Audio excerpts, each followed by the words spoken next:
Chandrababu Naidu current ఛార్జీలు నేను పెంచను, జగన్మోహన్ రెడ్డి బాధుడే బాధుడు అని చెప్పి ఆ రోజు కార్యక్రమం చేశారుగా. నేను వస్తే ఒక పైసా పెంచనండి. ఈ రోజు ఎలా ఉన్నాయి? ఈ బుద్ధి ఎందుకు పెంచాడు మరి? ఈ బుద్ధి ఎంతో పెంచి ప్రజలంతా అల్లాడుతున్నారు. కట్టలేక, పనులు లేక, లెక్కలు లేక వాళ్ళు అగసార్లు చెప్తే సాధ్యం కాలే. జగన్మోహన్ రెడ్డి గారి వల్ల కరెంట్ ఛార్జీలు పెంచామంటున్నాడు.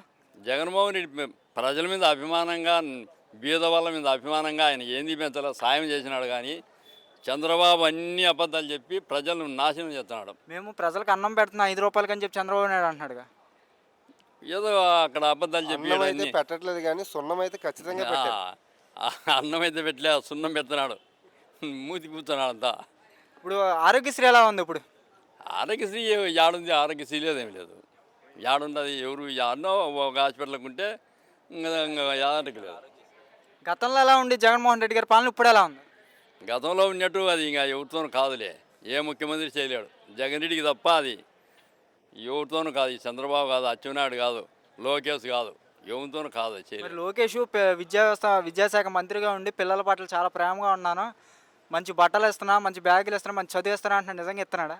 యాన్నే కానీ ఒక బట్ట కానీ ఒక బూట్ కానీ అది జగన్ రెడ్డి ముందు చర్చి పెట్టినాడు. మళ్ళీ అయితేనని ఆ బూట్లే ఇచ్చినాము. కానీ వాళ్ళు చేసిన బూటు లేదు, వాళ్ళు చేసిన చక్క లేదు, వాళ్ళు చేసిన డ్రెస్సు లేదు. అంతా అబద్ధాలు కుదలే. మళ్ళీ జగన్మోహన్ రెడ్డి ఇంక రాడు, పారిపోతున్నాడు, జనాల్లోకి రావట్లేదు, బెంగళూరు వెళ్ళి దాక్కుంటున్నాడని చెప్పుకుని మీడియా సంస్థలు అంటున్నాయి. జగన్మోహన్ రెడ్డి నిజంగా భయపడతాడా? మిస్సవ్ తిప్పి వస్తాడు ఇట్లా, మళ్ళా ముఖ్యమంత్రి మళ్ళీ అవుతాడు. భయపడుతున్నాడు. వాళ్ళకేంది భయపడేది? చెత్తనా తగ్గునా కొడుకులు అబద్ధాలు తప్పితే ఏంది రాదు వాళ్ళకు.